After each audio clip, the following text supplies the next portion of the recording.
people, or the human beings who suffer at the hands of other human beings, the human beings who had suffered at the hands of the governments and so on.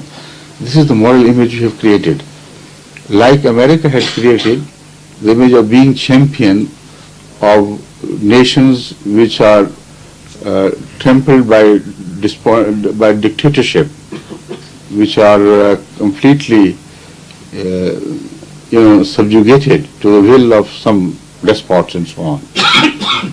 So these are good images, but when the same images come to clash with some other realities where personal relationship, personal gains, personal interests are at clash with such images, these images are always demolished, destroyed by those who possess these images, who have done so much to build that image in the world. Look at the American record, for instance.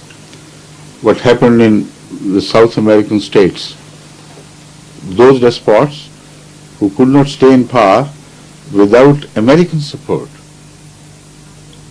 they were kept alive. Those despots who were against the interests of America, troubles were created in their country despite the fact that their despotism also had some measure of popularity in their own countries. But in other countries, the yardstick becomes different. Same is the case of the European policy as such. They want to help the downtrodden, the ill-treated, etc., genuinely, fairly, but not at the cost of their national interest. That is why I spoke of universal morality, not morality which is only conditional, which is only related to smaller regional interests.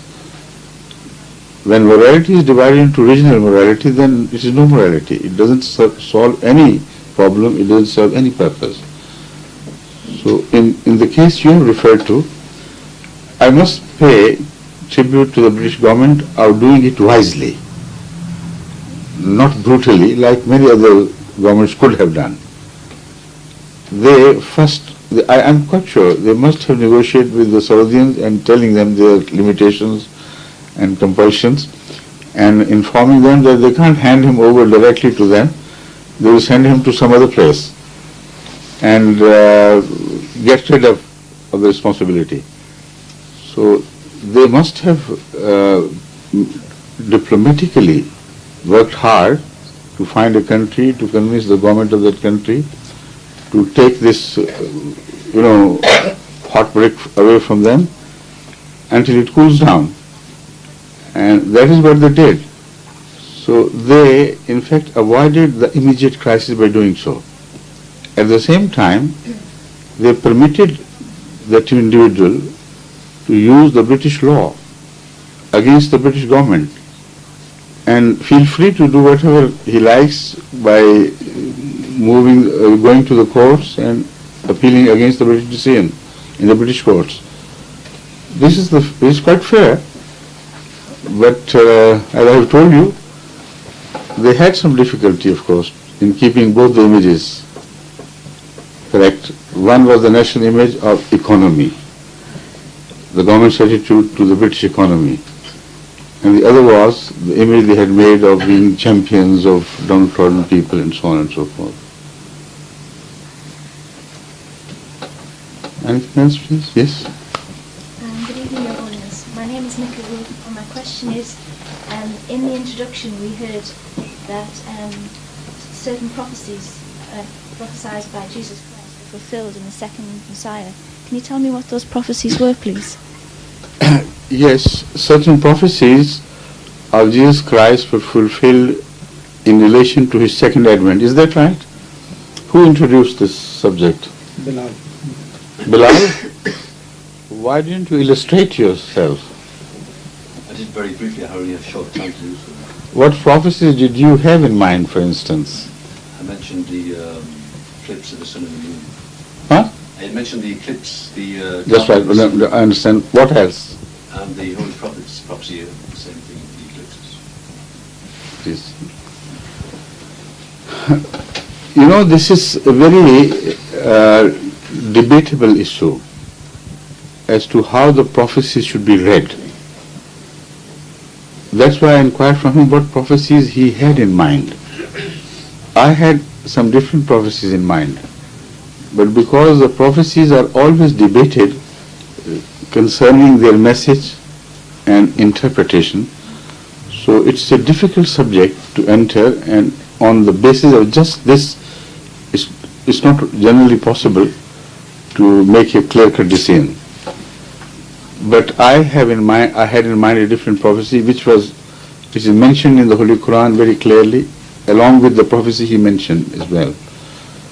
That is to say that according to the Holy Quran, Jesus Christ prophesied that after him there will be a prophet whose name would be Ahmed. And in the same surah or elsewhere, it is also mentioned that Moses also, in the same surah, it is mentioned that Moses also had made a prophecy that Muhammad will appear in the, to be the beginner of a new faith, new religion, new era. So they are done together. Prophecy of Muhammad is related to Moses.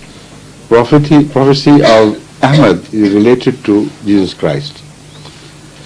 Now we Ahmadis interpret this that as Muhammad's prophecy obviously relates to Prophet Muhammad, his first advent. And the Ahmad's prophecy should relate to the person who would appear in the latter days like Messiah appeared in the Ummah of Moses. So what he was to Moses, so Ahmed would be to Muhammad. This is our understanding of this prophecy. And I believe it's quite logical and understandable. But it's not something which can be enforced upon others as a strong logic.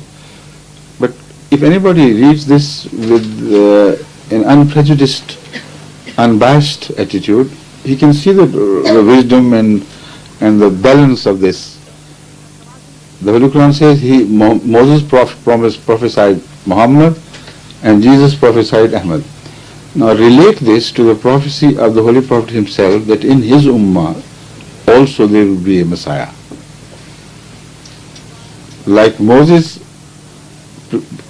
prophesied the coming of Messiah and other prophets after him did.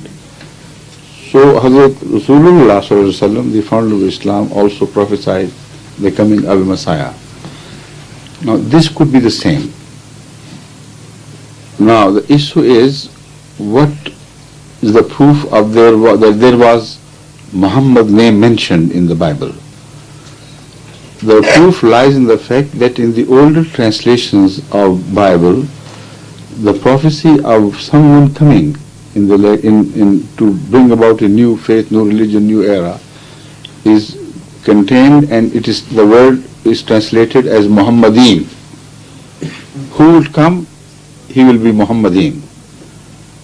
Now when the Muslims refer to this with relation to the Quranic reference, the Christians began to change, and also the Jewish people, they must have done it together, to change the translation from Muhammadin to the praiseworthy people.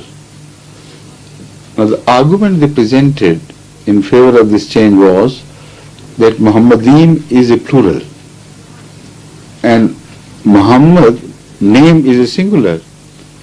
So a plural name can be translated into the meanings, translated in a manner that the meanings are translated, it should not be kept verbatim as such and transferred from one language to the other. This was their argument. But they do not tell you that in Hebrew, all names which are mentioned or uttered with respect are mentioned in plural. So Muhammadim is definitely a personal name of someone, but why it was pluralized